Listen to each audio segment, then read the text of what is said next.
കേരളത്തിലെ ലോക്സഭാ മണ്ഡലങ്ങളിലെ മത്സരചിത്രം പരിശോധിക്കുന്ന 20 ലെത്രയിലേക്ക് വീണ്ടും സ്വാഗതം. ഇന്ന് നമ്മൾ പരിശോധിക്കുന്ന പത്തനംതിട്ട മണ്ഡലമാണ്. രൂപം കൊണ്ട കാലം മുതൽ UDF നിന്ന് കോൺഗ്രസ്, കോൺഗ്രസിൽ നിന്ന് ആൻഡ്രോ ആൻ്റണി. വിജയം കോൺഗ്രസിനും ആൻഡ്രോ ആൻ്റണിക്കും ഒപ്പം മാത്രം. കഴിഞ്ഞ അതായത് 2009 മുതലുള്ള മണ്ഡലത്തിലെ ചരിത്രം അതാണ്. ഒറ്റ നോട്ടത്തിൽ കോൺഗ്രസിനും UDFനും ഒരു ഈസി വാക്ക് ഓവർ ലഭിക്കും എന്ന് പറയാം പത്തനംതിട്ടയിൽ. പക്ഷേ 2024 കാര്യങ്ങൾ അങ്ങനെയാണോ? പത്തനംതിട്ട ലോക്സഭാ മണ്ഡലത്തിൻ്റെ ഭാഗമായ 7 നിയമസഭാ മണ്ഡലങ്ങളിലും 2021 വിജയിച്ചത് LDF ആണ്. അത് നോക്കിയാൽ LDFനാണ് മേൽക്കൈ. 2024 ലോക്സഭാ തെരഞ്ഞെടുപ്പിൽ UDFൽ കോൺഗ്രസ് സ്ഥാനാർത്ഥി ആൻഡ്രോ ആൻ്റണി തന്നെ. CPM മത്സരിപ്പിക്കുന്നത് അവരുടെ കേന്ദ്ര കമ്മിറ്റി അംഗം മുൻ മന്ത്രി തോമസ് ഐസക്കിന്. ഐസക്കിൻ്റെ സ്ഥാനാർത്ഥിത്വത്തോടൊപ്പം പത്തനംതിട്ടയെ ഇക്കുറി വാർത്തകളിൽ നിറച്ചത് AK ആൻ്റണിയുടെ മകൻ Anil Antony BJP സ്ഥാനാർത്ഥിയായതാണ്. 2009 B Radhakrishna Menon, 2014 MT Ramesh, 2019 K Surendran. ഇതായിരുന്നു BJPയുടെ സ്ഥാനാർത്ഥി പട്ടിക. 2014 വോട്ട് വിഹിതം കൂടി 2019 K സുരേന്ദ്രൻ എത്തിയപ്പോൾ 13.5% വോട്ട് കൂടി 28.97 2019 ശബരിമല എന്ന പ്രത്യേക സാഹചര്യം ഉണ്ടായിരുന്നു BJPയുടെ വോട്ട് വർദ്ധിപ്പിക്കുന്നതിന്. ഇക്കുറി അനിൽ ആൻ്റണി അത്രത്തോളം വരുമോ എന്ന് പരിശോധിച്ചുകൊണ്ട് നമുക്ക് തുടങ്ങാം. നമുക്കൊപ്പം ഉള്ളത് രാജ്യത്ത് തന്നെ ഏറ്റവും മുതിർന്ന മാധ്യമപ്രവർത്തകരിൽ ഒരാളായ MG രാധാകൃഷ്ണനാണ്. സ്വാഗതം സാർ. എന്ത് തോന്നുന്നു ഈ അനിൽ ആൻ്റണിയുടെ സ്ഥാനാർത്ഥിത്വം? ഇപ്പോൾ 2019 BJPയുടെ വോട്ടിലുണ്ടായ വർധന, ആ വർധനയിൽ നിന്ന് കൂടുതൽ മുന്നോട്ട് കൊണ്ടുപോകാൻ അനിൽ ആൻ്റണിയുടെ സ്ഥാനാർത്ഥിത്വം BJPയെ സഹായിക്കുമോ? രാജീവ്, വാസ്തവത്തിൽ അനിൽ ആൻ്റണിയെ ആദ്യം BJP ഇവിടെ നിയോഗിച്ചപ്പോൾ വാസ്തവത്തിൽ ഞാൻ വിചാരിച്ചത് BJP കഴിഞ്ഞ തവണ ഈ പറഞ്ഞ പോലെ K സുരേന്ദ്രനാണ്. ശബരിമല ഉൾപ്പെടുന്ന മണ്ഡലമാണ്. ശബരിമല സമരത്തിൻ്റെ അതിൻ്റെ എന്താ പറയുക, അതിൻ്റെ വലിയ ഗംഭീരമായി നടക്കുന്ന സമയത്താണ് തെരഞ്ഞെടുപ്പ്. ഇതൊക്കെ ആയിട്ടും കഴിഞ്ഞ തവണ BJPയുടെ ഏറ്റവും ശക്തനായ ശബരിമല സമരത്തിൻ്റെ ഏറ്റവും മുന്നിൽ നിന്ന സുരേന്ദ്രൻ തള്ളപ്പെട്ടു പോവുകയാണ് ചെയ്തത്. അതുകൊണ്ട് ഈ അനിൽ ആൻ്റണിക്ക് വാസ്തവത്തിൽ പത്തനംതിട്ടയിൽ യാതൊരു ഇമ്പാക്റ്റും ഉണ്ടാക്കാൻ കഴിയില്ല എന്നാണ് ഞാൻ ധരിച്ചിരുന്നത്. പക്ഷെ അതിൽ നിന്ന് വ്യത്യസ്തമാണ് കാര്യങ്ങൾ കഴിഞ്ഞ കുറച്ച് ദിവസങ്ങളായി കാണുന്നത് എന്നുള്ളതിനെ പറ്റി സംശയമില്ല. ഇതിനർത്ഥം ഒരു വലിയ ഗംഭീരമായ മുന്നേറ്റം സുരേന്ദ്രനെക്കാട്ടിലും ഉണ്ടാകും എന്നൊന്നുമല്ല പറയുന്നത്. പക്ഷേ സുരേന്ദ്രനുമായി താരതമ്യപ്പെടുത്തുമ്പോൾ വളരെ ഒരു എന്താ പറയുക, അത്രയൊന്നും നിലവാരമില്ലാത്ത BJPക്കകത്ത് ഇല്ലാത്ത ഒരു കാലുമാറി വന്ന ഒരാൾ, ക്രിസ്തീയനായ ജന്മന ആയ ഒരു മനുഷ്യൻ, ഇങ്ങനെയൊക്കെ ആകുമ്പോൾ BJPക്ക് ഒരു അനുകൂല ഘടകമാവില്ലെന്ന് വിചാരിച്ചതിനെക്കാട്ടിലും ഒരു സ്ഥാനാർത്ഥി എന്ന നിലയിൽ അനിൽ ആൻ്റണി അവിടെ പ്രതീക്ഷിച്ചതിനെക്കാട്ടിലും മികച്ച ഒരു പെർഫോമൻസ് ആണ് ഒരു സ്ഥാനാർത്ഥി എന്ന നിലയിൽ കാഴ്ചവെച്ചിരിക്കുന്നത്. ഒരു ഊർജ്ജസ്വലനായ ഒരു വ്യക്തി അല്ലെങ്കിൽ ഒരു സ്ഥാനാർത്ഥി എന്ന നിലയിൽ അവിടെ സാന്നിധ്യം തെളിയിക്കുന്നത്. തീർച്ചയായിട്ടും അദ്ദേഹത്തിൻ്റെ വർത്തമാനങ്ങളിലൊക്കെ ചില അപക്വമായിട്ടുള്ള വർത്തമാനങ്ങളുണ്ട്. അവസാനം AK ആൻ്റണിയെ പോലും അദ്ദേഹത്തിൻ്റെ പിതാവിനെ തന്നെ തള്ളിപ്പറഞ്ഞ ഒരു അനുഭവമുണ്ട്. ഇതൊന്നും അദ്ദേഹത്തിന് അത്ര ശോഭ നൽകുന്ന കാര്യങ്ങളല്ല. അഴിമതി കേസിൽ പെട്ടിട്ടുണ്ട്, അല്ലെങ്കിൽ ആരോപണം ശരവീനായ ആളാണ്. ഇതൊന്നും അദ്ദേഹത്തിനെ ശക്തനാക്കുന്നത്, അദ്ദേഹത്തിൻ്റെ ശക്തി കുറയ്ക്കുകയാണ് ചെയ്യുന്നത്. എങ്കിലും ഞാൻ പറയുന്നത്, തുടക്കത്തിൽ നിന്ന് അനിൽ ആൻ്റണി ഭേദപ്പെട്ട പ്രകടനമാണ് ഇവിടെ കാഴ്ചവെച്ചിരിക്കുന്നത് എന്നാണ് എനിക്ക് മനസ്സിലാക്കാൻ കഴിഞ്ഞിട്ടുള്ളത്. ഈ കഴിഞ്ഞ 2 തെരഞ്ഞെടുപ്പെടുത്താൽ 2014 2019 ഇടത് ജനാധിപത്യ മുന്നണിയുടെയും ഐക്യജനാധിപത്യ മുന്നണിയുടെയും വോട്ടിൽ ഇടിവുണ്ടാകുകയാണ് ചെയ്തത്. കഴിഞ്ഞ 2 തെരഞ്ഞെടുപ്പിലും നേട്ടമുണ്ടാക്കിയത് BJP മാത്രമാണ്. BJPക്ക് വളർച്ച ഉണ്ടാകുന്നൊരു മണ്ഡലം തന്നെയാണ് പത്തനംതിട്ട എന്നുള്ളത് സംശയമറ്റ സംഗതിയാണ്. പക്ഷെ ആ വളർച്ച തുടരാൻ പാകത്തിലുള്ളൊരു കരുത്ത് അനിൽ ആൻ്റണിക്കുണ്ടോ? അതിനോടൊന്നും തോന്നുന്നില്ല. അത് ഞാൻ പറഞ്ഞത്. ആദ്യം ഇതിൻ്റെ ഈ ഇക്കണോമിക്സ് ബേസ് എന്ന് പറയുന്ന ഒരു ബേസ് ഫിനോമിനൻ ഉണ്ട്. അതായത് നമ്മൾ വളരെ പ്രതീക്ഷ അദ്ദേഹത്തിൽ വളരെ കുറഞ്ഞ പ്രതീക്ഷയാണ് അദ്ദേഹത്തിന് ഉണ്ടായിരുന്നത്.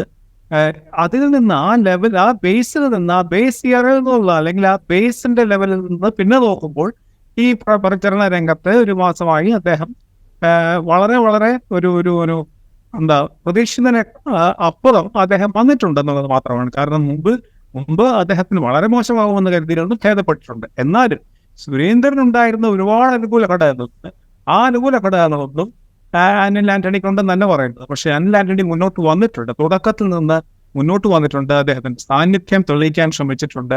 അദ്ദേഹം ഒരു ഒരു ഒരു ഒരു മെയ് വഴക്കമുള്ള ഒരു രാഷ്ട്രീയക്കാരനാണ്, അല്ലെങ്കിൽ എന്താ പറയുക, വർത്തമാനം പറയാനും ഒക്കെ കഴിയുന്ന ഒരു മനുഷ്യനാണ് എന്നുള്ള രീതിയിലൊക്കെ അദ്ദേഹം കുറെയൊക്കെ അദ്ദേഹത്തിന്റെ ഒരു മുദ്ര അവിടെ പതിപ്പിച്ചിട്ടുണ്ട്. അതിന്റെ അർത്ഥം നേരത്തെ പറഞ്ഞ പോലെ അദ്ദേഹത്തിൽ വളരെ പ്രതീക്ഷ കുറവായിട്ട് നടത്തുന്നതാണ് അദ്ദേഹം മുന്നോട്ട് വന്നിരിക്കുന്നത് എന്നാണ് ഞാൻ പറയുന്നത്. റൈറ്റ്. ബി ജെ പിയെ സംബന്ധിച്ച് ഇവിടെ സ്ഥാനാർത്ഥിയാവാൻ വേറെ ആളുകൾ ഉണ്ടായിരുന്നു. ഇപ്പോൾ പി സി ജോർജ് ഉദാഹരണം പറഞ്ഞു കഴിഞ്ഞാൽ, P C George B J പിയിൽ ചേർന്നത് തന്നെ പത്തനംതിട്ടയിൽ സ്ഥാനാർത്ഥിയാകാനാണെന്ന് അദ്ദേഹം തന്നെ പരസ്യമായിട്ട് പറഞ്ഞാണ്. പൂഞ്ഞാറിലാണെങ്കിൽ ജോർജിൻ്റെ സ്വാധീനം ചെറുതല്ലാത്ത വിധത്തിൽ ഇപ്പോഴും ഉണ്ട് താനും. ഇത് അനിൽ ആന്റണിയുടെ പ്രകടനത്തെ ബാധിക്കാൻ സാധ്യതയുണ്ടോ? ഒപ്പം നേരത്തെ താങ്കൾ സൂചിപ്പിച്ച അദ്ദേഹത്തിൻ്റെ വാക്കുകളിലെ പ്രയോഗങ്ങളിലെ പ്രശ്നങ്ങൾ, പിതാവിനെ വേദനിപ്പിക്കുന്ന തരത്തിലുള്ള പരാമർശങ്ങൾ, ഇതൊക്കെ അനിൽ ആന്റണിയുടെ പ്രകടനത്തെ ബാധിക്കാൻ സാധ്യതയുണ്ടോ? ഒരു പരിധിവരെ അതൊക്കെ ബാധിക്കാൻ സാധ്യതയുണ്ട്. കാരണം അനിൽ ആന്റണി എന്ന് പറയുന്ന ഒരു വ്യക്തിപരമായി അദ്ദേഹത്തിന് അനുകൂലമായി ഉണ്ടായിരുന്ന ഘടകങ്ങളിൽ ഇതെല്ലാം നിഴൽ വീഴ്ത്തിയിട്ടുണ്ടെന്നാണ് എനിക്ക് തോന്നുന്നത്. അതേസമയത്ത് അദ്ദേഹത്തിന് ഇപ്പോൾ പി സി ജോർജ് അദ്ദേഹമാണോ ബി ജെ പിക്ക് ഭേദപ്പെട്ടുമായിരുന്ന അല്ലെങ്കിൽ കൂടുതൽ നന്നാവാൻ സാധ്യതയുള്ള സ്ഥാനാർത്ഥി എന്ന് ചോദിച്ചാൽ അത് വളരെ വ്യക്തമായിട്ട് പറയാൻ കഴിയില്ല. കാരണം പി സി ജോർജിന്റെ സ്വാധീനം അദ്ദേഹത്തിന്റെ പൂഞ്ഞാർ മണ്ഡലത്തിൽ അദ്ദേഹത്തിന് വ്യക്തിപരമായ സ്വാധീനം ഉള്ളത് ഒഴിച്ചാൽ മറ്റു മണ്ഡലങ്ങളിൽ അനിൽ ആന്റണിക്ക് പി സി ജോർജിനെക്കാട്ടും തീർച്ചയായിട്ടും മുന്നോട്ട് വരാൻ കഴിയും, അദ്ദേഹത്തിന്റെ ഈ പറഞ്ഞ പോലെ പല കാരണങ്ങൾ കൊണ്ട്. പിന്നെ ഇപ്പോൾ ഈ പറഞ്ഞ പോലെ അവിടെ ഒരു ഹിന്ദു സ്ഥാനാർത്ഥി ഇല്ല, 3 പേരും ക്രിസ്തീയരാണ് എന്നുള്ളത് എങ്ങനെയാണ് അത് അങ്ങനെ പ്രകടമാകുന്നത് തെരഞ്ഞെടുപ്പിൽ എന്നുള്ളത് വളരെ കൗതുകകരമായ ഒരു വിഷയമാണ്. അനിൽ ആന്റണിക്ക് ആ ഹിന്ദു വോട്ടുകൾ ബി ജെ പിയിലെ സുരേന്ദ്രൻ സമാഹരിച്ചതുപോലെ കഴിയുമോ എന്നുള്ളതിനെ പറ്റി വളരെ സംശയമുണ്ട്. അതേസമയത്ത് ബി ജെ പിയിലേക്ക് കോൺഗ്രസിന്റെ ഏറ്റവും തലമുതിർന്ന നേതാവിന്റെ കുടുംബത്തിൽ നിന്ന് ഒരാൾ വന്ന സ്ഥിതിക്ക് അത് നമ്മളുടെ ഉത്തരവാദിത്വമാണ്, ബി ജെ പിയുടെ ഉത്തരവാദിത്വമാണ് അദ്ദേഹത്തെ സംരക്ഷിക്കുക, അദ്ദേഹത്തെ മുന്നോട്ട് കൊണ്ടുവരികയും ചെയ്യേണ്ടത് എന്ന് കേന്ദ്ര തലത്തിൽ തന്നെ, ഏറ്റവും ഉന്നത തലത്തിൽ തന്നെ ബി ജെ പിയുടെ നരേന്ദ്രമോദിയുടെ അമിത്ഷായുടെയൊക്കെ തലത്തിൽ തന്നെ ആ കാര്യം ഓർമ്മിപ്പിച്ചുകൊണ്ടുള്ള സന്ദേശം താഴോട്ട് പോവുകയും അതനുസരിച്ച് ബി ജെ പിയുടെ അല്ലെങ്കിൽ പിന്നെ RSSന്റെ പത്തനംതിട്ടയിലെ വളരെ ശക്തമായ സംഘടനാ ബലമുള്ള ഒരു ഇതാണ് സംഘപരിവാരമാണ്. അപ്പൊ അതൊക്കെ അതിനെ ഒന്ന് ചലിപ്പിക്കാൻ മറ്റും ഇതുപോലെയുള്ള കാര്യങ്ങൾ ചൂണ്ടിക്കാണിച്ചുകൊണ്ട് ബി ജെ പിക്ക് കഴിഞ്ഞിട്ടുണ്ട് എന്നുള്ളതുകൊണ്ട് ഹിന്ദു വോട്ടുകൾ സുരേന്ദ്രനെ പോലെ ഒരു പക്ഷെ സമാഹരിക്കാൻ കഴിഞ്ഞില്ലെങ്കിൽ തന്നെയും അതിനടുത്തൊക്കെ പാർട്ടി വോട്ടുകളുടെ കടുത്ത ശക്തമായ ഒരു ഹിന്ദു വികാരമുണർത്തി തന്നെ പ്രവർത്തിക്കണം എന്നുള്ള സന്ദേശം പാർട്ടിയിൽ നിന്ന് വന്നിട്ടുണ്ട്. അത് എത്രമാത്രം താഴെ എത്തും എന്നുള്ളതിനെപ്പറ്റി തീർച്ചയായിട്ടും സുരേന്ദ്രൻ ഉണ്ടായ പോലെ ഉണ്ടാവില്ല. കാരണം ബി ജെ പി ശബരിമലക്കാരമല്ല, സുരേന്ദ്രൻ അല്ല എന്നൊക്കെ ഉള്ളത് കൊണ്ട്. എന്നാലും അനിൽ ആന്റണിക്ക് തുടക്കത്തിൽ നിന്ന് വ്യത്യസ്തമായി ഈ ഒരു സംഘടനാപരമായിട്ടുള്ള ഒരു ചലനം അവിടെ ഉണ്ടാക്കാൻ ഒരു പ്രത്യേകം ശ്രദ്ധിച്ചിട്ടുണ്ട് എന്നുള്ളത് വളരെ വളരെ ശ്രദ്ധേയമാണ്.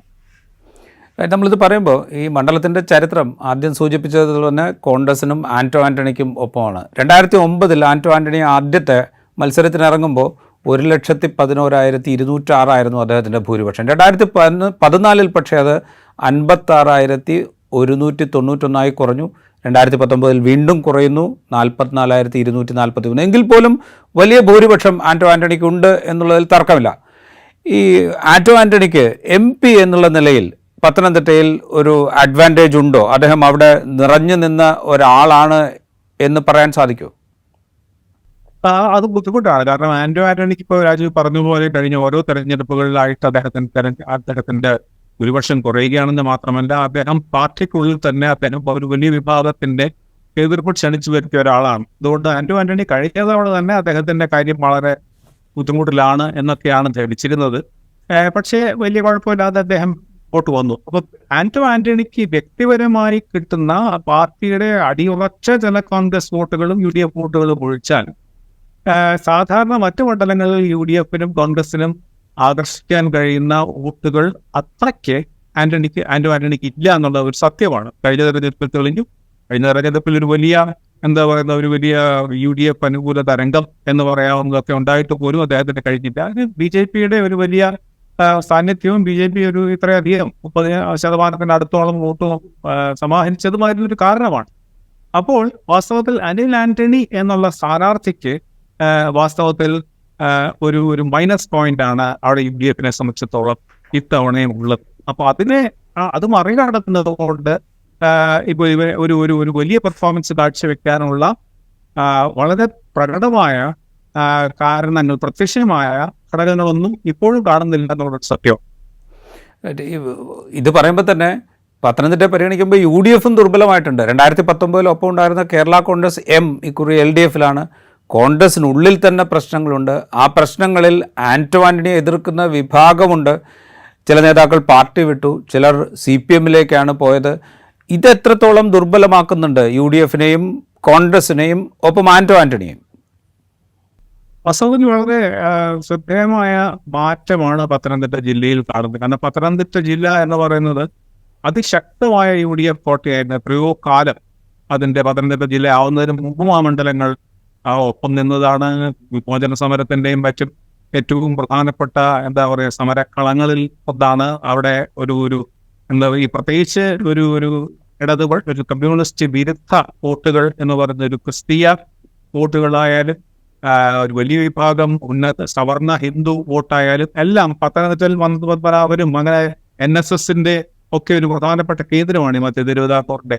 അപ്പൊ അവിടെയാണ് ഈ അത്ഭുതകരമായ ഒരു രാഷ്ട്രീയ മാറ്റം ഈ കഴിഞ്ഞ തെരഞ്ഞെടുപ്പിൽ കണ്ടത്. കാരണം 7 മണ്ഡലങ്ങൾ, പത്തനംതിട്ട ജില്ലയിലെ 7 മണ്ഡലങ്ങളും ഇടതുപക്ഷത്തിനൊപ്പം എന്നുള്ളത് വളരെ വിചിത്രമായിട്ടുള്ള, വളരെ അത്ഭുതകരമായിട്ടുള്ള ഒരു കാര്യം തന്നെയാണ്. അപ്പൊ പൊളിറ്റിക്കലായിട്ട് ഒരു വലിയ മാറ്റം അവിടെ സംഭവിച്ചിട്ടുണ്ട്. അവിടെ ഈ പറഞ്ഞ പോലെ സഭകൾക്കുള്ളിൽ മുമ്പുണ്ടായിരുന്ന ഒരു കമ്മ്യൂണിസ്റ്റ് വിരോധം, തീവ്രമായ കമ്മ്യൂണിസ്റ്റ് വിരോധം ഇപ്പോഴില്ല. അത് സഭകളുടെ തമ്മിലുള്ള തർക്കത്തിൽ ഒരു പക്ഷത്തിന് പലപ്പോഴും ഇടതുപക്ഷത്തോട് ഐക്യപൂർവ്വം ചിലപ്പോൾ വിരോധവും ഒക്കെ ഉണ്ട്. അതിന്റെ അർത്ഥം ഒരു മോണോലിത്തിക് ആയിട്ട് നിന്ന ഒരു ഏകശിലാ മാതൃകയായിട്ട് നിന്നിരുന്ന ആ ഒരു അവസ്ഥ, അതായത് ഇടതുപക്ഷ വിരുദ്ധ വോട്ടുകളുടെ ഒരു വലിയ കേന്ദ്രീകരണം ഉണ്ടായിരുന്നതിന് അത് ചിഹ്നമായിട്ടുണ്ട്, അത് ചിതറിപ്പോയിട്ടുണ്ട് എന്നുള്ളതിന് ഒരു സംശയമില്ല. അപ്പോൾ ആ സഭകളുടെ ആ വ്യത്യാസം കോൺഗ്രസിനുള്ളിൽ കഴിഞ്ഞ സമീപകാലത്ത് ഉണ്ടായിരിക്കുന്ന ഈ പറഞ്ഞ പോലെ ഇടതുപക്ഷത്തിലേക്ക് മറ്റും വന്നിരിക്കുന്ന ചില വളരെ പ്രധാനപ്പെട്ട നേതാക്കൾ, ഇതെല്ലാം തീർച്ചയായിട്ടും CPM-ന് ഇടതുപക്ഷത്തിന് ഒരു വലിയ സഹായമായിട്ടുണ്ട്. അത് മുമ്പൊന്നും ഇല്ലാത്ത വിധം, പല മേഖലകളിൽ കാണാത്ത വിധമാണ് ഈ പത്തനംതിട്ട ജില്ലയിലെ ഇടതുപക്ഷത്തിന് അനുകൂലമായി ഉണ്ടായിരിക്കുന്ന ഒരു വലിയ അനുഭാവം എന്നുള്ളതിനെ പറ്റി ഒരു സംശയമില്ല. അപ്പോൾ ഇതെല്ലാം പക്ഷെ ലോക്സഭ തെരഞ്ഞെടുപ്പിൽ എങ്ങനെ അത് പ്രകടമാകും എന്നുള്ളതാണ് നമുക്ക് കാണാറുള്ളത്. കാരണം കേരളത്തിന്റെ വളരെ എന്താ പറയുക ഏറ്റവും അധികം ശ്രദ്ധിക്കപ്പെട്ടിട്ടുള്ള കാര്യമാണ് അസംബ്ലിയിലേക്കും ലോകസഭയിലേക്കും തീർത്തും പരസ്പര വിഭിന്നമായിട്ടുള്ള തരത്തിലുള്ള ഒരു വോട്ടിംഗ്. അപ്പോൾ അത് അനുസരിച്ച് നോക്കുമ്പോൾ തീർച്ചയായിട്ടും പത്തനംതിട്ട ഇപ്പോഴും. പിന്നെ മറ്റൊരു കാര്യം, കേരള കോൺഗ്രസ് മാണി ഇവിടേക്ക് വന്നതിന് ശേഷമുള്ള, ഇടതുപക്ഷത്തേക്ക് വന്നതിന് ശേഷമുള്ള ആദ്യ തെരഞ്ഞെടുപ്പാണെങ്കിലും ഈ കേരള കോൺഗ്രസ് വോട്ടുകൾ, പക്ഷെ നേതാക്കന്മാരെല്ലാം പക്ഷത്തേക്ക് മാറിയെങ്കിലും കേരള കോൺഗ്രസ് മാണി വിഭാഗം, അല്ലെങ്കിൽ കേരള കോൺഗ്രസിന് ഏത് വിഭാഗവും UDF-ൽ നിന്ന് ആകർഷിക്കുന്ന അത്രയും വോട്ടുകൾ ഇടതുപക്ഷത്തേക്ക് വരുമ്പോൾ കിട്ടാറില്ല എന്നുള്ളത് വളരെ വലിയ സത്യമാണ്. അതുകൊണ്ട് കേരള കോൺഗ്രസ് മാണി വിഭാഗം ഇടതുപക്ഷത്തേക്ക് വന്നതുകൊണ്ട് കേരള കോൺഗ്രസ് മാണിയോടൊപ്പം നിൽക്കുന്ന അല്ലെങ്കിൽ അവരുടെ പക്ഷത്തുള്ള വോട്ടുകളെല്ലാം വലിയ വിഭാഗം ഇങ്ങോട്ട് മാറി എന്ന് കരുതുന്നത് വാസ്തവത്തിൽ ശരിയായിരിക്കില്ല. കാരണം അത് വളരെ അടിസ്ഥാനപരമായി തന്നെ അവിടെ ചില സാമൂഹ്യ രാഷ്ട്രീയ സമവാക്യങ്ങളുണ്ട്. ചേരി ഏതായാലും ഇടതുപക്ഷ വിരുദ്ധത എന്ന് പറയുന്നത് ഈ കേരള കോൺഗ്രസ് വിഭാഗങ്ങളിൽ കേരള കോൺഗ്രസ് മാണിയിലടക്കം ഉണ്ടാകുന്നത്. പാർട്ടി മുന്നണി മാറിയെങ്കിലും UDF-ന് അനുകൂലമാവുന്ന കേരള കോൺഗ്രസിന്റെ അത്രയും കേരള കോൺഗ്രസ് ഇടതുപക്ഷത്തിന് അനുകൂലമാവാറില്ല എന്നുള്ളത് സത്യം. ഇടതുപക്ഷത്തെ സംബന്ധിച്ച് 2009 മണ്ഡലം രൂപവൽക്കരണമായതിനു ശേഷമുള്ള ആദ്യ തെരഞ്ഞെടുപ്പിൽ അവരൊക്കെ അനന്തഗോപനെയാണ് മത്സരിപ്പിച്ചത്. 2014 കോൺഗ്രസ് വിട്ടുവന്ന് പീലിപ്പോസ് തോമസിനെ മത്സരിപ്പിച്ചു. അനന്തഗോപനെ അപേക്ഷിച്ച് പീലിപ്പോസ് തോമസ് കുറെ കൂടെ ബെറ്റർ ആയിട്ടുള്ള പെർഫോമൻസ് ആണ് പത്തനംതിട്ട ലോക്സഭാ മണ്ഡലത്തിൽ കാഴ്ചവെച്ചത്. 2019 അന്ന് MLA ആയിരുന്ന വീണ ജോർജിനെ മത്സരിച്ചുകൊണ്ട് പത്തനംതിട്ട പിടിക്കാൻ CPIM ശ്രമിച്ചു. പക്ഷേ 2ാം സ്ഥാനത്ത് എത്താനേ സാധിച്ചുള്ളൂ. ഇക്കുറി തോമസ് ഐസക്കാണ് സ്ഥാനാർത്ഥി. മുൻ മന്ത്രിയാണ്, CPIM-ൻ്റെ കേന്ദ്ര കമ്മിറ്റി അംഗമാണ്. ഐസക്കിൻ്റേതായ ചില പ്രവർത്തന രീതിയുണ്ട്, പ്രചാരണ രീതിയുണ്ട്, ജനങ്ങളുമായി അടുത്തിടപഴകുന്ന നേതാവാണ്. ഇത് ഐസക്കിൻ്റെ സ്ഥാനാർത്ഥിത്വം എത്രത്തോളം ഒരു സാധ്യത നൽകുന്നുണ്ട് ഇടതുമുന്നണിക്ക്? ഞാൻ ചോദിക്കുന്നത്, അദ്ദേഹത്തിൻ്റെ ഇടപഴകൽ, ജനങ്ങളുമായിട്ടുള്ള ഇടപഴകൽ, ജനകീയ പ്രശ്നങ്ങളിലെ ഇടപെടൽ, ഇതൊക്കെ ഏത് വിധത്തിലെങ്കിലും ഒരു സാധ്യത ഇടതുപക്ഷത്തിന് നൽകുന്നുണ്ടോ? തീർച്ചയായിട്ടും ഇടതുപക്ഷത്തിന് CPM-നും ലഭിക്കാവുന്ന ഏറ്റവും മികച്ച സ്ഥാനാർത്ഥിയാണ് ഐസക് എന്നുള്ളതിനെ പറ്റി സംശയമില്ല പത്തനംതിട്ടയിൽ മത്സരിക്കാൻ. അപ്പോൾ വാസ്തവത്തിൽ ഐസക് എന്ന് പറയുന്ന ആൾ ഒരു പക്ഷേ എന്താ പറയുക, കേരളത്തിലെ ഇടതുപക്ഷത്തിന്റെ ഏറ്റവും പ്രധാനപ്പെട്ട നേതാക്കന്മാരിൽ ഒരാളായതുകൊണ്ട് അദ്ദേഹത്തെ സംബന്ധിച്ചിടത്തോളം പിന്നെ ഈ തെരഞ്ഞെടുപ്പ് എന്ന് പറയുന്നത് ഒരു വളരെ പ്രധാനപ്പെട്ട കാര്യമാണെന്നുള്ളതിനപ്പുറത്ത് ഇടതുപക്ഷത്തിനെ സംബന്ധിച്ച് ഏറ്റവും പ്രധാനപ്പെട്ട തെരഞ്ഞെടുപ്പ് കാര്യമാണ്. കാരണം ഇത്തവണ ഐസക്കിന് അത് പിടിച്ചെടുക്കാൻ കഴിഞ്ഞില്ലെങ്കിൽ പിന്നെ വേറെ ആർക്കെങ്കിലും അത് കഴിയുമോ, സമീപകാലത്തെങ്കിലും കഴിയുമോ എന്നുള്ളതിനെ പറ്റി സംശയമാണ്. അതുകൊണ്ട് ഐസക് എന്ന് പറയുന്ന സ്ഥാനാർത്ഥി ഇടതുപക്ഷത്തിന്റെ ഏറ്റവും ഈ 20 മണ്ഡലങ്ങളിൽ ഒരു പക്ഷേ ഏറ്റവും മികച്ച സ്ഥാനാർത്ഥികളിൽ, മികച്ച സാധ്യതയുള്ള സ്ഥാനാർത്ഥികളിലാണ്. നേരത്തെ പറഞ്ഞ പോലെ ഐസക്കിന്റെ ഒരു പൊളിറ്റിക്കൽ സ്റ്റേച്ചർ, ഐസക്കിന്റെ പിന്നെ ബാക്കി മറ്റേത് തരത്തിലുള്ള ഒരു സാമ്പത്തിക വിദഗ്ധൻ എന്നുള്ള രീതിയിലും ഒക്കെ ഉള്ളത്. അതിനപ്പുറത്ത് നേരത്തെ പറഞ്ഞ പോലെ അദ്ദേഹത്തിന്റെ വ്യക്തിപരമായിട്ടുള്ള അദ്ദേഹത്തിന്റെ ബന്ധങ്ങൾ, അദ്ദേഹത്തിന്റെ സ്വഭാവ സവിശേഷതകൾ, അദ്ദേഹത്തിന്റെ സൗമ്യമായ പെരുമാറ്റം, പിന്നെ അദ്ദേഹത്തിന്റെ വളരെ ക്രിയാത്മകമായ ഇടപെടൽ കേരള ചരിത്രത്തിൽ, കേരള സാമ്പത്തിക ചരിത്രത്തിൽ എല്ലാ കാലത്തും ഉണ്ട്. അതൊക്കെ വളരെ അനുകൂലമായ ഘടകങ്ങളാണ്. പിന്നെ ഈ വ്യക്തിപരം നേരത്തെ പറഞ്ഞ പോലെ പിന്നെ ഈ സഭകളിലും വാസ്തവത്തിൽ ഐസക്കിന് മോശമല്ലാത്ത ബന്ധങ്ങളുണ്ട് എന്നുള്ളത് സംശയമില്ല. വീണ തീർച്ചയായിട്ടും വീണയ്ക്ക് ഓർത്തഡോക്സ് സഭയുടെ ഒരു ഭാഗത്തിൻ്റെയെങ്കിലും പൂർണ്ണമായ പിന്തുണയുണ്ടായിരുന്നു. ആ ഓർത്തഡോക്സ് സഭയുടെ ആ നിലപാടിൽ നിന്നൊക്കെ മാറ്റം വന്നിട്ടുണ്ട്. ഇപ്പോൾ ഈ പറഞ്ഞ പോലെ ചർച്ച് ബില്ലിന്റെ കാര്യം വന്നു, യാക്കോബായ സഭയെ കൂടുതൽ സഹായിക്കുന്ന ഇടതുപക്ഷം എന്നുള്ള ഒരു പരാതി ഇവിടെയുണ്ട്. അതുകൊണ്ട് ഓർത്തഡോക്സ് സഭ കഴിഞ്ഞ ഓണത്തെക്കാട്ടിലും കൂടുതൽ ഇടതുപക്ഷ വിരുദ്ധമാണ് എന്നൊക്കെ പറയാം. ഓർത്തഡോക്സ് സഭയ്ക്ക് വളരെ വലിയ ശക്തിയുള്ള ഒരു മണ്ഡലമാണ്. ഇങ്ങനെയൊക്കെ ഉണ്ടെങ്കിൽ ഐസക്കിനും ഈ സഭകളുമായിട്ടുള്ള ഒരു അടുത്ത ബന്ധം, സഭ നേതാക്കന്മാരുമായിട്ട് വ്യക്തിപരമായിട്ടുള്ള നല്ല ബന്ധമുണ്ട് എന്നുള്ളതിനെ പറ്റി ഒരു സംശയമില്ല. അപ്പൊ അതുകൊണ്ട് ഐസക്കിന് ഇത്തവണ ജയിക്കാൻ കഴിഞ്ഞില്ലെങ്കിൽ പിന്നെ പത്തനംതിട്ടയിൽ മറ്റൊരു സ്ഥാനാർത്ഥി ആരാ എന്നുള്ളതിനെ പറ്റി സംശയമാണ്. പക്ഷെ ഐസക്കിനെതിരായ 1-2 ഘടകങ്ങൾ അവിടെ പ്രവർത്തിക്കുന്നത്.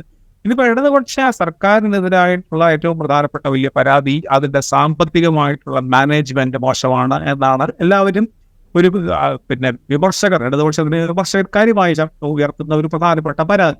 അപ്പൊ ഈ കേരളത്തിലെ ഇപ്പോ പെൻഷൻ മുടങ്ങുന്നു, വിലകളുടെ പ്രശ്നം, സാമ്പത്തികമായിട്ടുള്ള വലിയ വലിയ പ്രതിസന്ധികൾ, ഇതിന്റെ എല്ലാം ഉത്തരവാദി തോമസ് ഐസക് ആണ് എന്നുള്ള രീതിയിലുള്ള ശക്തമായ പ്രചരണം UDF അഴിച്ചുവിട്ടിട്ടുണ്ട് എന്നുള്ള സംശയമില്ല. ഇപ്പൊ കിസ്ബിയുടെ കാര്യത്തിലായാലും അങ്ങനെ ഒരുപാട് കാര്യത്തില്ല. അപ്പൊ കേരളത്തിന്റെ ഈ സാമ്പത്തിക ഇപ്പോഴത്തെ പ്രതിസന്ധിയുടെ ഒരു എന്താ പറയുക, ഒരു ആൾരൂപമായിട്ട്, അതിനൊരു കാരണക്കാരനായിട്ട് ഐസക്കിനെ ചിത്രീകരിക്കുക എന്നുള്ളത് ഒരു പരിധി വരെ അത് ചിലപ്പോൾ ഫലിച്ചേക്കാം. കാരണം ഇന്നിപ്പോ പറഞ്ഞ പോലെ പെൻഷൻ കിട്ടാത്തവരുണ്ട്, അല്ലെങ്കിൽ കടയിൽ പോയാൽ വേണ്ട സാധനങ്ങളില്ലാത്ത കിട്ടാത്തവരുണ്ട്. ഇതെല്ലാം കാരണം മറ്റെന്തായാലും അതിനെ ഒരു വ്യക്തിയിലേക്ക് ചൂണ്ടിക്കാണിച്ചുകൊണ്ടുള്ള പ്രചരണം ഐസക്കിന് പ്രതികൂല ഘടകമാണ് അവിടെ. രണ്ടാമത് ഐസക്കിനെതിരായിട്ട് വളരെ വ്യക്തിപരമായ, വളരെ മോശമായിട്ടുള്ള ഒരു തരത്തിലും ആരോഗ്യകരമല്ലാത്ത തരത്തിലുള്ള പ്രചരണങ്ങൾ അവിടെ കുടുംബയോഗങ്ങളിലും മറ്റും നടക്കുന്നുണ്ട് എന്നുള്ളത് വളരെ വളരെ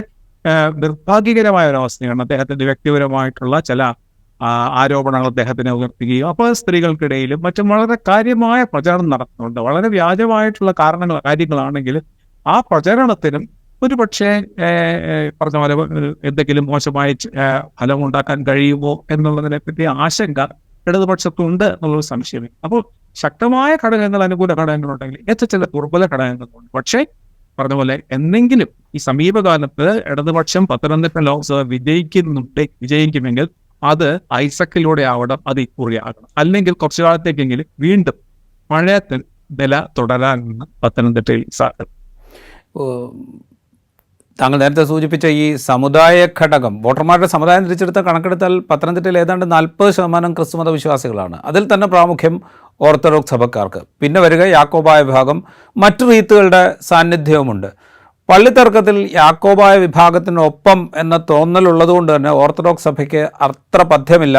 CPIM-നോടും ഇടതുമുന്നണിയോടും. സഭകളുടെ നിലപാട് എത്രത്തോളം നിർണായകമാണ് ഈ തെരഞ്ഞെടുപ്പിൽ എന്നുള്ളതൊരു വളരെ പ്രധാനപ്പെട്ട ചോദ്യമാണ്. കോൺഗ്രസ് കഴിഞ്ഞാൽ ഓർത്തഡോക്സ് സഭയ്ക്ക് പ്രിയം BJP ആണ് എന്ന് പറയുന്നവരുണ്ട്. അതിലെത്രത്തോളം വാസ്തവമുണ്ട്?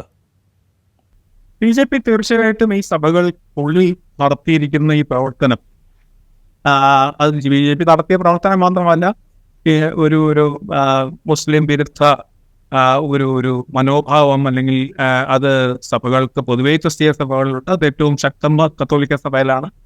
പക്ഷെ അത് കഴിഞ്ഞാൽ ഒരു വലിയ വിഭാഗത്തിൽ, പ്രത്യേകിച്ചും ഈ ക്രിസ്തീയ വിഭാഗങ്ങളിൽ തന്നെയുള്ള എലീറ്റ്, അല്ലെങ്കിൽ അതിൻ്റെ ഒരു വരേണ്യ വിഭാഗം, ഏറ്റവും സമ്പന്നമായിട്ടുള്ള വിഭാഗങ്ങൾക്കിടയിലാണ് ഈ മുസ്ലിം വിരോധം നമ്മൾ ഏറ്റവും അധികം പ്രകടമായി കാണുന്നത്. അപ്പോൾ ഒരുപക്ഷെ പല കാരണങ്ങളാലും പത്തനംതിട്ട ജില്ലയ്ക്ക് അങ്ങനെ ഒരു ചരിത്രവും മറ്റും ഉണ്ട് താനും. കാരണം ഒരു മുസ്ലിം ക്രിസ്ത്യൻ ഏറ്റുമുട്ടലുകളുടെയും സംഘർഷങ്ങൾക്കും ഒക്കെ വഴിവെച്ചിട്ടുള്ള ചില പ്രദേശങ്ങൾ പത്തനംതിട്ടയിലുണ്ട്. ഈ കേരളത്തിൽ തന്നെ ഈ ക്രിസ്ത്യൻ മുസ്ലിം എന്താ പറയുക ഒരു സംഘർഷം ഉള്ള ഏതാനും ജില്ലകൾ എടുത്താൽ, എറണാകുളം പോലൊരു ജില്ല എടുത്താൽ ഉണ്ടാവും. അത് കഴിഞ്ഞാൽ ഈ കോട്ടയവും പത്തനംതിട്ടയൊക്കെയാണ് പ്രത്യേകിച്ച്. അപ്പോൾ അവിടെ അതൊക്കെ വാസ്തവത്തിൽ അത് ഈ പറഞ്ഞ ക്രിസ്തീയ സഭയ്ക്കുള്ളിൽ അല്ലെങ്കിൽ ക്രിസ്തീയ വിഭാഗങ്ങൾക്കുള്ളിൽ പ്രവർത്തിക്കുന്ന ഈ കാസ പോലെയുള്ള സംഘടനകളുടെ പ്രവർത്തനം, ഇതെല്ലാം പിന്നെ അന്തർദേശീയ തലത്തിൽ തന്നെയുള്ള ഒരു ക്രിസ്ത്യൻ മുസ്ലിം സംഘർഷത്തിന്റെ വിത്തുകൾ, ഇതെല്ലാം വാസ്തവത്തിൽ ഒരു വലിയ പരിധിവരെ സഭയ്ക്കുള്ളിൽ പ്രവർത്തിച്ചിട്ടുണ്ട്. ഇതിന് പുറമെയാണ് പറഞ്ഞ പോലെ. പക്ഷെ അതേ സമയത്ത് അതിന് എതിരായിട്ടുള്ള ഘടകങ്ങൾ കൊണ്ടൊക്കെ മണിപ്പൂരിലെ മറ്റു കാര്യങ്ങൾ വളരെ ശക്തമായി അവിടെ ഉന്നയിക്കപ്പെടുന്നുണ്ട്. ഇതൊക്കെ ഉണ്ടെങ്കിലും ക്രിസ്തീയ സഭകൾക്ക് മുമ്പില്ലാത്ത വിധം, ക്രിസ്തീയ സമുദായത്തിൽ മുമ്പില്ലാത്ത വിധം ഒരു BJP അനുഭാവ ഘടകം പ്രവർത്തിക്കുന്നുണ്ട്. അത് പത്തനംതിട്ടയിൽ ഉണ്ടാവും. അത് ഓർത്തഡോക്സ് സഭ അതിനകത്ത് ഒരു പറഞ്ഞ ക്രിസ്തീയ സഭകളിൽ തന്നെ രണ്ടാമത്തെ സഭ എടുക്കുകയാണെങ്കിൽ ഈ തരത്തിലുള്ള വികാരം പ്രകടമായിരിക്കുന്ന ഒരു സമുദായവും സഭയുമാണ്. അതൊക്കെ BJP മുതലാക്കാൻ ശ്രമിക്കുന്നുണ്ട്. അതാ ഞാൻ നേരത്തെ പറഞ്ഞ അനിൽ ആന്റണിക്ക് ഉണ്ടായിരുന്ന ചില എതിർ ഘടകങ്ങളെ മറികടക്കാൻ അദ്ദേഹത്തിന് സഹായിച്ചതിൽ ഇതുകൊണ്ടൊരു പ്രധാനപ്പെട്ട കാര്യം. നേരത്തെ പറഞ്ഞതിൻ്റെ തുടർച്ചയായിട്ട് ഞാൻ ചോദിക്കുകയാണ്. ഇപ്പോൾ മസാല ബോണ്ടിൻ്റെ കാര്യം അല്ലെങ്കിൽ കിഫ്ബിയുടെ കാര്യം നേരത്തെ സൂചിപ്പിച്ചു. തോമസ് ഐസക്കാണ് സംസ്ഥാനത്തിൻ്റെ സാമ്പത്തിക പ്രതിസന്ധിയുടെ മുഖ്യ ഉത്തരവാദിത്തി എന്ന മറ്റുള്ള പ്രചരണം അവിടെ നടക്കുന്നുണ്ട്. ഐസക്കിന് ചോദ്യം ചെയ്തേ മതിയാകൂ എന്ന നിലപാടിലാണ് എൻഫോഴ്സ്മെൻറ്റ് ഡയറക്ടറേറ്റ്. കോടതി പക്ഷേ ഇലക്ഷൻ കഴിഞ്ഞിട്ട് മതി എന്ന നിലപാടെടുക്കുന്നു. ഇത് ഞാൻ ചോദിക്കുന്നത്, പത്തനംതിട്ട പോലെ ഒരു മണ്ഡലത്തിൽ സാമ്പത്തികമായി കുറേയൊക്കെ മെച്ചപ്പെട്ട് നിൽക്കുന്ന ആളുകളുള്ള സ്ഥലമാണ്, പാവപ്പെട്ട ആളുകളുമുണ്ട്, യുവാക്കളും ചെറുപ്പക്കാരും അവിടെ നിന്ന് പഠിച്ച് പുറത്തേക്ക് പോകാൻ കൂടുതലായി ശ്രമിക്കുന്ന ഒരു മണ്ഡലമാണ്. അവിടെ ഈ സാമ്പത്തിക പ്രതിസന്ധിയുടെ മൊത്തം ഉത്തരവാദി തോമസ് ഐസക്കാണ്. കിഫ്ബി പോലൊരു പ്രോജക്റ്റ് വളരെ അപകടകരമായിരുന്നു. ഇത്തരം പ്രചാരണങ്ങൾ എത്രത്തോളം വിലപ്പോവും എന്നുള്ളൊരു ചോദ്യമല്ലേ? ഒരു പരിധിവരെ അതൊക്കെ വില പോകും. കാരണം പല മനുഷ്യരെ സംബന്ധിച്ചും അവരുടെ ജീവിതത്തിൽ, അവരുടെ ദൈനംദിന ജീവിതത്തിൽ ബുദ്ധിമുട്ടുകളുള്ള ഒരു സമയമാണ്. അത് കേന്ദ്ര ഗവൺമെന്റ് അതിന് ഉത്തരവാദിയാണ്. ഇന്ത്യ മുഴുവൻ അത് അടുത്ത സമീപ ദിവസങ്ങളിൽ കണ്ട CSDS സർവേയിലും മറ്റും കാണുന്ന പോലെ വിലക്കയറ്റം എന്ന് പറയുന്നത് ഇന്ന് ഇന്ത്യൻ വോട്ടർമാരെ ഏറ്റവും അധികം ഏറ്റവും അധികം വിഷമിപ്പിക്കുന്ന, അല്ലെങ്കിൽ ഈ തെരഞ്ഞെടുപ്പിൽ ഒരു പക്ഷേ പ്രധാനപ്പെട്ട വിഷയമായി തന്നെ ഉയർന്നു വരാനുമുണ്ട്. അപ്പോൾ അതൊരു ദേശീയ തലത്തിൽ തന്നെ അങ്ങനെയുണ്ട്, കേരളത്തിലുമുണ്ട്. അപ്പോൾ അതിനൊരു പങ്ക്, ഒരു പരിധി വരെ അതിൻ്റെ ഉത്തരവാദിത്വം തീർച്ചയായിട്ടും സംസ്ഥാന ഗവൺമെന്റിൽ അത് വരും. ആ സംസ്ഥാന ഗവൺമെന്റ് വരുമ്പോൾ വളരെ ബുദ്ധിപൂർവമായിട്ടുള്ള ആസൂത്രിതമായിട്ടുള്ള ഈ പ്രചരണം ഐസക്കിലേക്ക് കേന്ദ്രീകരിക്കുന്നതിലും, ഐസക്കാണ് ഈ സാമ്പത്തിക ദുരന്തത്തിന്റെ ഉത്തരവാദി എന്നുള്ള രീതിയിൽ പ്രവർത്തിക്കുന്നതും മറ്റും ഐസക്കിനെ ബാധിക്കുന്ന സംശയമില്ല. പിന്നെ ഈ നേരത്തെ ക്രിസ്തീയ സഭകളുടെ കാര്യം, അതിന്റെ ഒരു ഇടതുപക്ഷ വിരുദ്ധ സ്വഭാവം പറയുന്ന പോലെ തന്നെ പത്തനംതിട്ട ജില്ലയിൽ അതിന് അനുകൂലമായി, ഇടതുപക്ഷത്തിന് അനുകൂലമായി സഭയ്ക്കുള്ളിൽ വളരെ അധിക കാലമായി നടത്തുന്ന ഒരു പാരമ്പര്യം കൂടെ ഉണ്ട് അവിടെ. ഇപ്പോൾ വേൾഡ് കൗൺസിൽ ഓഫ് ചർച്ചസിന്റെ ഒക്കെ തിരുവല്ലയിലും മറ്റും ഉണ്ടായിരുന്ന എം തോമസിനെ പോലെയുള്ള ഒക്കെയുള്ള പ്രധാനപ്പെട്ട വ്യക്തികൾ അവിടെ ഉണ്ടായിരുന്നുണ്ട്. അപ്പോൾ അവിടുത്തെ ഡൈനാമിക് ആക്ഷൻ പോലെ ഇതൊന്നും ഇപ്പോൾ പഴയ പോലെ സജീവമല്ലെങ്കിലും ഈ ക്രിസ്തീയ സഭയ്ക്കുള്ളിൽ, വിശ്വാസികൾക്കുള്ളിൽ തന്നെ ഇടതുപക്ഷത്തിനോടും മറ്റും ആഭിമുഖ്യമുള്ള ഒരു ധാര ഈ പത്തനംതിട്ട ജില്ലയിൽ വളരെ കാലമായിട്ട് തന്നെയുണ്ട്. അപ്പോൾ ആ ധാരയ്ക്ക് വാസ്തവത്തിൽ ഐസക്കുമായിട്ട് വളരെ അടുത്ത ബന്ധവും സൗഹൃദമുള്ള ഒന്നാണ് കാര്യം. അപ്പൊ തീർച്ചയായിട്ടും ഈ ഐസക്കിന് എതിരായിട്ടുണ്ടായിരിക്കുന്ന ഘടകങ്ങൾക്കിടയിൽ പ്രധാനപ്പെട്ട ഘടകങ്ങൾക്കുള്ളിൽ ഒക്കെ അപ്പുറത്ത് ചില അനുകൂല ഘടകങ്ങളുമുണ്ട്. അതുകൊണ്ട് തന്നെ മത്സരം വളരെ രൂക്ഷമായിട്ട് മാറിയിരിക്കുന്ന ഒരു മണ്ഡലമാണ്. ഈ തരത്തിലുള്ള ഒന്നും ഒരു ഒരു ഒരു ഒരു മേഖലയിലും ഒരു കക്ഷിക്കും അതിന് പൂർണ്ണമായിട്ടുള്ള ഒരു എന്താ പറയുന്നത്, അതിനൊരു ആധിപത്യമോ മേധാവിത്വമോ ഇല്ല. എല്ലായിടത്തും അതിന് ബദൽ ശക്തികളും ഉയർന്നു വന്നിരിക്കുന്ന ഒരു മണ്ഡലമാണ് ഇവിടെ എന്നുള്ളതാണ് ഈ തെരഞ്ഞെടുപ്പ് പത്തനംതിട്ട തെരഞ്ഞെടുപ്പിനെ വളരെ വളരെ ശക്തമാക്കുന്നതും ഒരുപക്ഷെ ശ്രദ്ധേയമാക്കും. ഈ കേരള കോൺഗ്രസ് എമ്മിന്റെ സാന്നിധ്യം ഇപ്പോൾ സഭയിൽ തന്നെ ഇടതുപക്ഷത്തോട് ആഭിമുഖ്യമുള്ള ചെറു ഗ്രൂപ്പുകളുടെ കാര്യം സൂചിപ്പിച്ചല്ലോ. കേരള കോൺഗ്രസ് എമ്മിന്റെ സാന്നിധ്യം UDF-നുണ്ടാക്കുന്ന അത്ര ഗുണം ഒരുപക്ഷെ ഇടതുമുന്നണിക്ക് ഉണ്ടാക്കില്ല എന്നും സൂചിപ്പിക്കുകയുണ്ടായി. പക്ഷേ നമ്മൾ കഴിഞ്ഞ നിയമസഭാ തെരഞ്ഞെടുപ്പ് നോക്കുകയാണെങ്കിൽ കാഞ്ഞിരപ്പള്ളി, പൂഞ്ഞാർ, തിരുവല്ല, റാന്നി ഈ 4 നിയമസഭാ മണ്ഡലം, അതിൽ തിരുവല്ല ഒഴിവാക്കുക, ബാക്കി 3 നിയമസഭാ മണ്ഡലങ്ങളിലും കേരള കോൺഗ്രസിന് നല്ല സ്വാധീനമുണ്ട്.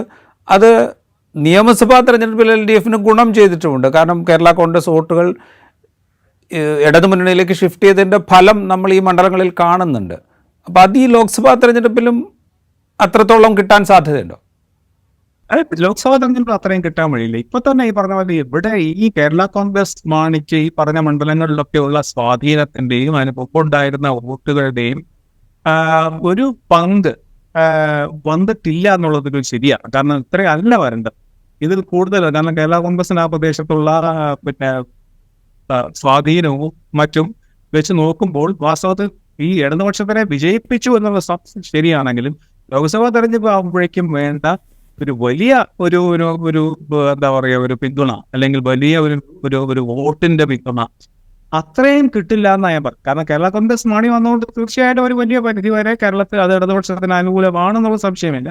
പക്ഷേ ഐക്യമുന്നണിയിൽ, ഐക്യജനാധിപത്യ മുന്നണിയിൽ മാണി കോൺഗ്രസ് നിൽക്കുമ്പോൾ അവർക്ക് കമാൻഡ് ചെയ്യാവുന്ന, അവർക്ക് കിട്ടുന്ന വോട്ടുകളുടെ അത്രയും ഇവിടെ കിട്ടില്ല. അതിന് വളരെ വളരെ ചരിത്രപരമായിട്ടുള്ള സാമൂഹികമായിട്ടുള്ള ഒരുപാട് കാരണങ്ങളുണ്ട്.